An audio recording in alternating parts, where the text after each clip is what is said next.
안녕하세요. 25강을 시작하도록 하겠습니다. 지난 시간에 해수의 특성에 대해서 이야기를 해봤고요. 오늘은 이제 좀 넘어가서 100페이지가 되겠습니다. 좀 길죠, 제목이. 실측 자료를 활용한 우리나라 주변 해양의 이해 해서 이게 뭐냐면요, 위성 자료인데요. 그림가는 노아 위성에서 1990년부터 2014년까지 25년 동안 관측한 해수면 수온의 9월 평균 자료, 가가 평균 9월 자료. 다음에 나는 2월의 평균 자료. 8월이죠. 왜 9월이 됐을까? 오타였네. 8월. 8월의 자료이며 나는 2월의 평균 수온 자료이다. 첫 번째 질문 있죠. 같은 위도에서 연안에 가까워질수록 수온이 어떻게 달라지는지 분석을 한다. 한번 분석을 한번 해보세요. 지금 시간을 드릴 테니까. 같은 위도니까 이걸 보면 되겠죠. 이렇게 가로로 이렇게 보면 이게 지금 위도가 있는 건데 가로로 봤을 때. 자, 같은 위도에서 연안에 가까워지면 수온은 점점 어떻게 되죠?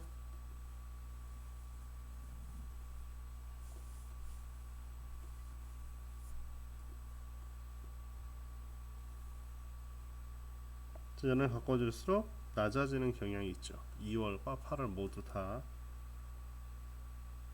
자, 동해와 황해에서 모두 난류가 바다 중앙에 이렇게 가운데 이런데 가운데 이렇게 올라오는 것들 있죠. 모양이 중앙 부분이 높게 나타난다. 중심을 유입되고 다음에 황해 연안에서는 북상 난류가 돌아오고 동해는 한류가 남하하기 때문이죠. 자, 여긴 이렇게 돌아오고 이쪽 동해 같은 경우는 이제 한류가 내려오기 때문에 차이가 있다. 그다음에 두 번째, 가에서 동해와 황해 중 등원선이 조밀한 바다. 가에서 동해랑 황해 중에 조밀한 바다는 어디인가 보시면 되겠죠. 선이 몇 개 있는지 보시면 될 것 같아요. 자, 동해는 황해보다 어떻게 더 조밀하죠. 왜 그럴까요? 여기 북쪽에서 한류가 내려오기 때문이죠. 여러분들이 다 알다시피 동해안은 조경수역을 이룬다. 동해에서는 한류랑 난류가 만나는 조경수역을 이룬다. 그렇게 이야기를 하죠. 그래서 이 등원선이 조밀하다는 소리는 수온의 변화가 크다. 이렇게 이야기할 수 있겠습니다. 수온 변화가 크게 나타나는 건 동해안이 더 크게 나타나겠습니다. 세 번째, 가와 나를 비교하여 8월과 2월의 수온 차가 가장 큰 바다와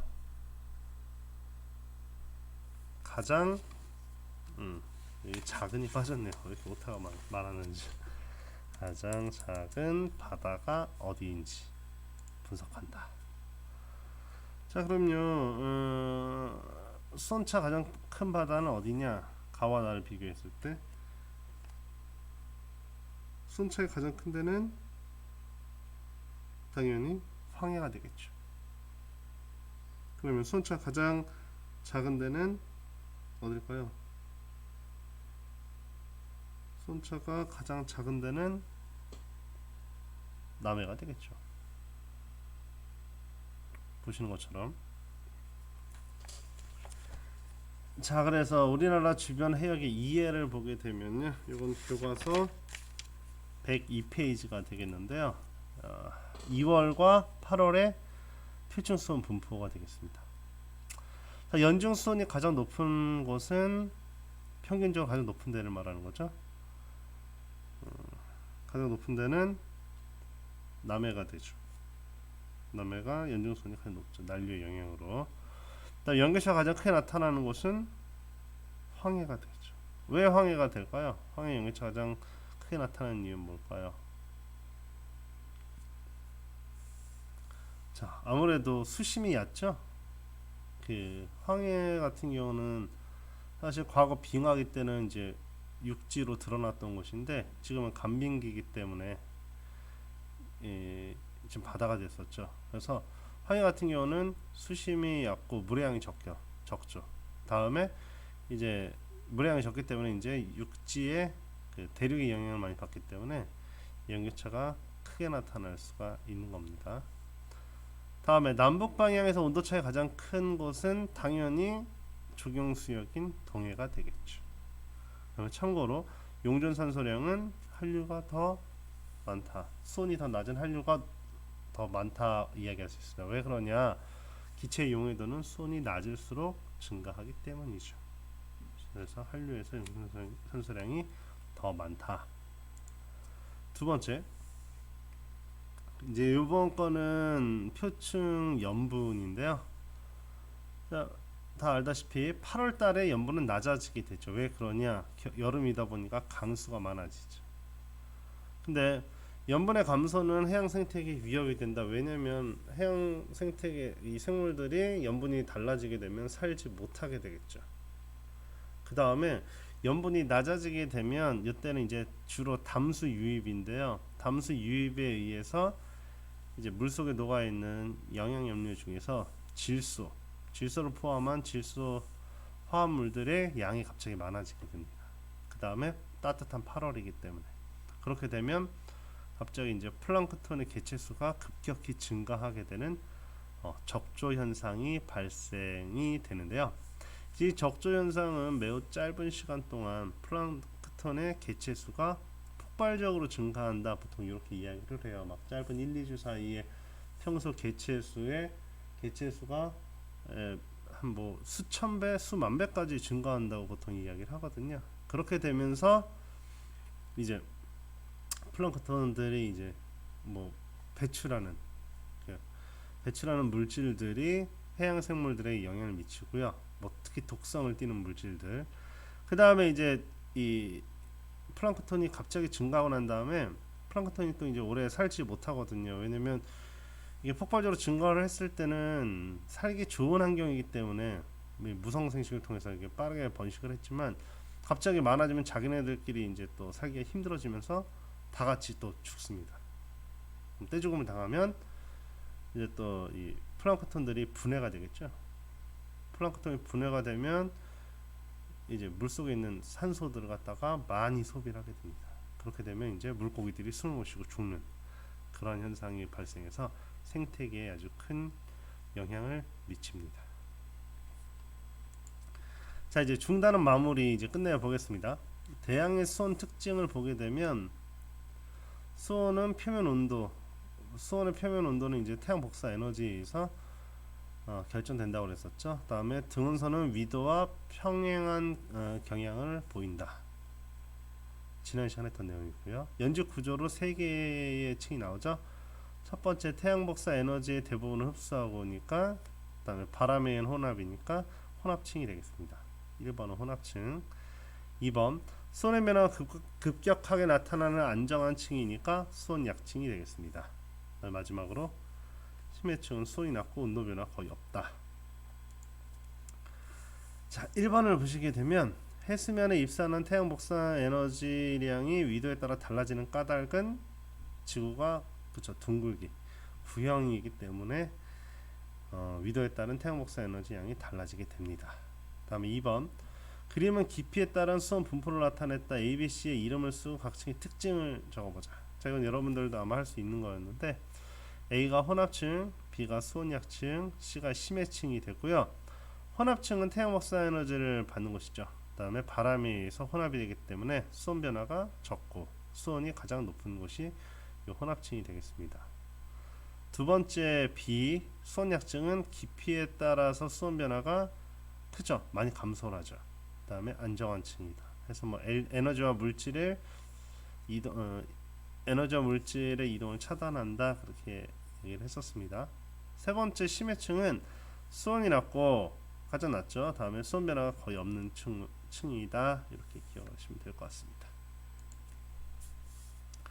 중단원 마무리 두 번째 해양의 염분 밀도 용존 산소량인데요. 표층 염분은 강수, 담수, 빙하, 융에 의해서 염분이 낮아지기도 하고요.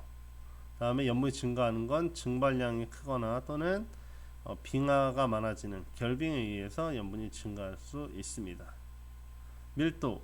해수의 밀도는 수온이 낮을수록 염분이 높을수록 밀도는 증가한다. 세 번째, 용존산소량. 표층 용존산소량은 수온이 낮을수록 높다.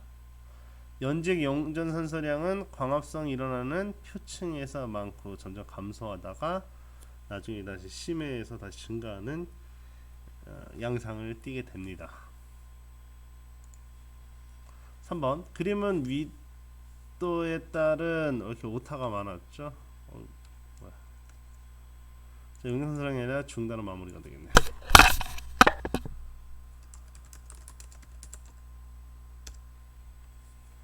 자, 그림은 위도에 따른 증발량 마이너스 강수량이니까 플러스 값은 증발이 많이 됐다는 이런 소리죠.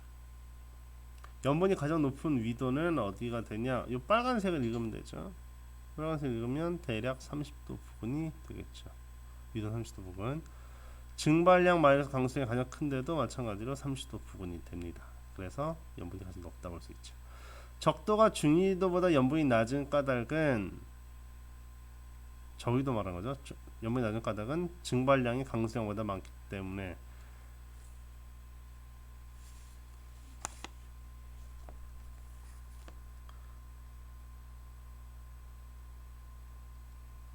자, 반대로 중위도 같은 경우는 증발량이 더 크기 때문에 지금 이 플러스 값을 갖죠.